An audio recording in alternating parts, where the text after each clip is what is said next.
ಬನ್ನಿ ಇವತ್ತು ಮಶ್ರೂಮ್ ಸಾಂಬಾರು ಮಾಡೋಣ. ಮಶ್ರೂಮ್ ಸಾರು,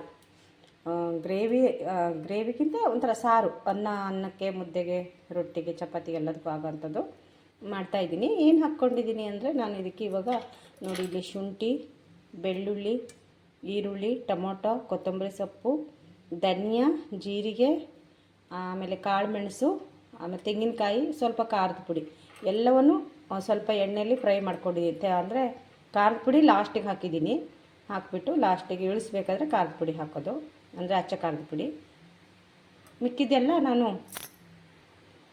ಮಿಕ್ಕಿದೆಲ್ಲವನ್ನು ಮೊದಲೇ ಹುರ್ಕೊಂಡಿದ್ದೆ. ಅಂದರೆ ಬೆಳ್ಳುಳ್ಳಿ, ಈರುಳ್ಳಿ, ಟೊಮೊಟೊ ಫಸ್ಟೇ ಹುರ್ಕೊಂಡು, ಅದ್ರ ಜೊತೆಗೆ ಕೊತ್ತಂಬರಿ ಸೊಪ್ಪು ಹಾಕಿದೆ, ಧನಿಯಾ, ಸ್ವಲ್ಪ ಜೀರಿಗೆ ಎಲ್ಲ ಹಾಕಿಬಿಟ್ಟು ಹುರ್ಕೊಂಡು, ಆಮೇಲೆ ತೆಂಗಿನಕಾಯಿ ಎಲ್ಲ ಹಾಕಿ ಸ್ವಲ್ಪ ಹುರ್ಕೊಂಡು, ಆಮೇಲೆ ಲಾಸ್ಟಿಗೆ ಸ್ವಲ್ಪ ಇಳಿಸೋಷ್ಟೊತ್ತಿಗೆ ನಾನು ಸ್ವಲ್ಪ ಅಂದರೆ ಎಷ್ಟು ಬೇಕೋ ಅಷ್ಟು ಅಚ್ಚ ಖಾರದ ಪುಡಿ ಹಾಕಿ ಹುರ್ಕೊಂಡು ಇಟ್ಕೊಂಡಿದ್ದೀನಿ. ಇದು ತಣ್ಣಗಾಗಿದೆ. ಇವಾಗ ಒಂದು ಮಿಕ್ಸಿ ಜಾರಿಗೆ ಹಾಕ್ಕೊಂಡು ರುಬ್ಕೊಳ್ಳೋಣ ಬನ್ನಿ. ಎಲ್ಲವನ್ನು ಮಿಕ್ಸಿ ಜಾರಿಗೆ ಹಾಕ್ತಾಯಿದ್ದೀನಿ. ರುಬ್ಬಿ ಅಂದರೆ ಎಲ್ಲ ಹುರಿದು ಇಟ್ಕೊಂಡಿದ್ದೆ ಅಲ್ಲ, ತಣ್ಣಗಾದಮೇಲೆ ರುಬ್ಬಿದರೆ ಚೆನ್ನಾಗಿರುತ್ತೆ. ಅಂದರೆ ಚೆನ್ನಾಗೂ ಕೂಡ ಮಿಕ್ಸಿನೂ ಕೂಡ ಹಾಳಾಗೋದಿಲ್ಲ. ಯಾವತ್ತೂ ಬಿಸಿ ರುಬ್ಬಾರ್ದು, ಟೇಸ್ಟು ಚೆನ್ನಾಗಿರೋದಿಲ್ಲ. ಮಳೆ ಬರ್ತಾ ಇದೆ, ನಾನು ವಾಯ್ಸ್ ಓವರ್ ಏನೂ ಕೊಡೋದಿಲ್ಲ, ಹಾಗೆ ಹಾಕ್ಬಿಡ್ತೀನಿ. ನೀರು ಹಾಕಿದ್ದೀನಿ, ರುಬ್ಕೊಂಬರ್ತೀನಿ ಇವಾಗ.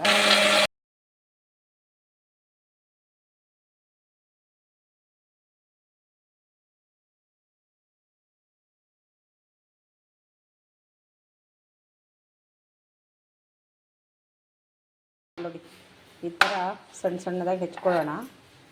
ಕರೆಂಟ್ ಹೋಗಿದೆ. ಇಲ್ಲಿ ಏನು ಗೊತ್ತಾ, ನಾವು ಇರೋವಂಥದ್ದು ಏರಿಯಾ ಸ್ವಲ್ಪ ಪವರ್ ಕಟ್ ಆಗ್ತಾ ಇರುತ್ತೆ. ಇದಕ್ಕೆ ಅಡ್ಜಸ್ಟ್ ಆಗಬೇಕು ನಾವಿವಾಗ. ಹೇಗೆ ಅಡ್ಜಸ್ಟ್ ಆಗ್ತೀನೋ ಗೊತ್ತಿಲ್ಲ. ಅಷ್ಟು ವರ್ಷ ಸಿಟಿಯಲ್ಲಿದ್ದು ಇವಾಗ ಇಲ್ಲಿ ಬಂದಿದ್ದೀವಿ, ಹೇಗೆ ಏನೂ ಗೊತ್ತಿಲ್ಲ. ಈ ಥರ ಎಲ್ಲವನ್ನು ಕಟ್ ಮಾಡ್ಕೊಂಡು ತೋರಿಸ್ತೀನಿ ನಿಮಗೆ. ಅಷ್ಟೊತ್ತಿಗೆ ಕರೆಂಟ್ ಬಂದರೆ ಶೇರ್ ಮಾಡ್ತೀನಿ. ಇಲ್ಲ ಕಾಣಿಸಿಲ್ಲ ಅಂದರೆ ಏನು ಮಾಡಲಿಕ್ಕಾಗುತ್ತಲ್ವ. ನೋಡಿ, ಈ ಥರ ಎಲ್ಲ ಕಟ್ ಮಾಡ್ಕೊಂಡು, ಇದು ಕಪ್ ಇದ್ರೆ ತೊಂದರೆ ಇಲ್ಲ. ನಿನ್ನೆ ಬೆಳಗ್ಗೆದು ಆ್ಯಕ್ಚುಲಿ ಒಂದು ದಿವಸಕ್ಕೆ ಯೂಸ್ ಮಾಡಬೇಕು ಅಂತಾರೆ. ನಾನಿದು ಒಂದು ದಿವಸ ನಮಗಿಲ್ಲಿ ಸಿಗೋದಿಲ್ಲ, ಅದಕ್ಕೆ ನಾನು ಬೆಂಗಳೂರಿಗೆ ಹೋಗಿದ್ದೆ ಅಲ್ಲ, ಅಲ್ಲಿ ತೊಗೊಬಂದಿದ್ದೆ 2 ಪ್ಯಾಕೆಟು. ಅದನ್ನೇ ಮಾಡ್ತಾಯಿದ್ದೀನಿ. ಓಕೆನಾ?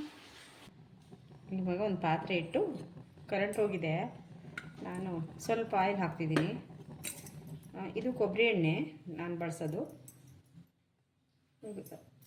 ಕೊಬ್ಬರಿ ಎಣ್ಣೆ ಹಾಕೋದ್ರಿಂದ ನೊರೆ ಬರುತ್ತೆ, ಹಾಗಾಗಿ ಏನು ಅಂದ್ಕೋಬೇಡಿ. ಎಣ್ಣೆ ಕಾದಿದೆ. ಈರುಳ್ಳಿ, ಟೊಮೊಟೊ ಹಾಕ್ತಾ ಇದ್ದೀನಿ. ಒಟ್ಟಿಗೆ ಹಾಕಿದ್ರೆ ಏನೂ ಪ್ರಾಬ್ಲಮ್ ಇಲ್ಲ, ಹಾಕ್ತಾ ಇದ್ದೀನಿ.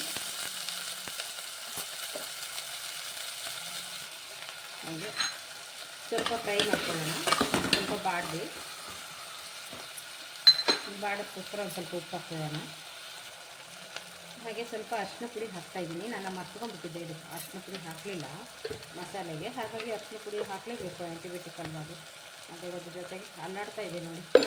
ಒಂದು ಕಡೆ ಹಿಡ್ಕೊಂಡಿದ್ದೀನಿ, ಒಂದು ಕಡೆ ಟಾರ್ಚ್ ಹಿಡ್ಕೊಂಡಿದ್ದೀನಿ. ಟಾರ್ಚ್ ಅಂದರೆ ಏನಂತಾರೆ ಅದಕ್ಕೆ, ಲಾಟೀನು ಹಿಡ್ಕೊಂಡಿದ್ದೀನಿ. ಹೀಗೆ ಸ್ವಲ್ಪ ಬಾಡ್ತಲ್ಲ. ಇವಾಗ ನಾವು ಮಶ್ರೂಮ್ ಹಾಕ್ಕೊಳ್ಳೋಣ. ಮಶ್ರೂಮ್ ಸ್ವಲ್ಪ ಹಾಕ್ಕೊಳ್ಳೋಣ. ಬಂತು ಕರೆಂಟು ಸದ್ಯ. ಎಲ್ಲವನ್ನೂ ಮಶ್ರೂಮ್ ಹಾಕ್ಕೊಳ್ತಾ ಇದ್ದೀನಿ. ಅದು ಸ್ವಲ್ಪ ಕಪ್ಪಾಗಿದೆ, ಪ್ರಾಬ್ಲಮ್ ಇಲ್ಲ. ಬಟ್ ಇಷ್ಟು ಕಪ್ಪಾಗಿ ತಿನ್ನಬಾರ್ದು ಅಂತಾರೆ.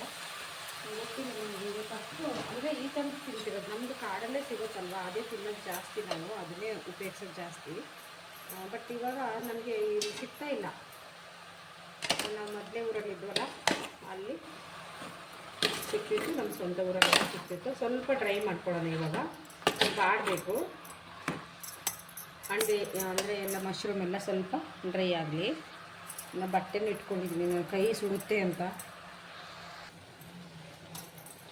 ಸ್ವಲ್ಪ ಬಾಡ್ತಾ ಇದೆ ನೋಡಿ. ಪಾತ್ರೆಯಿಂದ ಕೆಳಗೆ ಹೋಯಿತು. ಇನ್ನೊಂದು ಸ್ವಲ್ಪ ಬಾಡಬೇಕಿದು. ಇನ್ನೊಂದು ಸ್ವಲ್ಪ ಬಾಡಿದ್ಮೇಲೆ ನಾನು ಇದು ಮಸಾಲೆ ರುಬ್ಬಿದ್ನಲ್ಲ, ಅದು ಹಾಕ್ಕೊಳ್ಳೋಣ. ಇವಾಗ ಮಸಾಲೆ ಹಾಕ್ತೀನಿ ನಾನು. ಫುಲ್ ಬೆಂದಿದೆ. ಮಸಾಲೆ ಹಾಕಿಬಿಟ್ಟು ಇದಕ್ಕೆ ಸ್ವಲ್ಪ ನಾನು ಇನ್ನೊಂದು ಇಂಗ್ರೀಡಿಯೆಂಟ್ಸ್ ಹಾಕಿದ್ದೀನಿ. ಅದು ನಮ್ಮ ಒಂದು ಸೀಕ್ರೆಟ್ ಇಂಗ್ರೀಡಿಯೆಂಟ್ಸು. ಸೀಕ್ರೆಟ್ ಇಂಗ್ರೀಡಿಯೆಂಟ್ಸು ಏನು ಅಂದರೆ, ಹೇಳ್ತೀನಿ ರೀ. ಅದನ್ನು ಹಾಕೋದ್ರಿಂದ ತುಂಬಾ ಅಂದರೆ ತುಂಬ ಟೇಸ್ಟಿ ಬರುತ್ತೆ. ನಮ್ಮ ಅಮ್ಮ ಕೂಡ ಮಾಡ್ತಾಯಿದ್ರು, ಅಜ್ಜಿ ಕೂಡ ಹಾಕ್ತಾಯಿದ್ರು. ಹಾಗಾಗಿ ಇದನ್ನು ನಮ್ಮ ಕಡೆ ಮಲೆನಾಡಲ್ಲಿ ಎಲ್ಲ ಸಾಧಾರಣ ಹಾಕ್ತಾರೆ ಅಂದ್ಕೊತೀನಿ. ಸ್ವಲ್ಪ ನೀರು ಹಾಕ್ತೀನಿ, ನಾನು ನೀರು ಸ್ವಲ್ಪ ಆ್ಯಡ್ ಮಾಡ್ತೀನಿ. ಸ್ವಲ್ಪ ನೀರು ಹಾಕ್ತೀನಿ ಅಂದರೆ ಇದು ಸಾರು ಥರ, ಸಾಂಬಾರು ಪಲ್ಯ ಆ ಥರ ಅಲ್ಲ. ಇದು ಅನ್ನಕ್ಕೆ, ಚಪಾತಿಗೆ, ರೊಟ್ಟಿಗೆ, ಮುದ್ದೆಗೆ ಎಲ್ಲದಕ್ಕೂ ಚೆನ್ನಾಗಿರುತ್ತೆ. ಇಷ್ಟು ಕುದಿಲಿ. ಇವಾಗ ಈ ಥರ ಕುದ್ದು ನೋಡಿ, ಈ ಥರ ಎಲ್ಲ ಬಂದಿದ್ದೆಲ್ಲ ಮೇಲ್ಗಡೆ ನೊರೆ ಎಲ್ಲ ಹೋಗಿದೆ. ಇವಾಗ ಆಗಿದೆ, ಇದು ಇಳಿಸ್ಬಿಡೋಣ.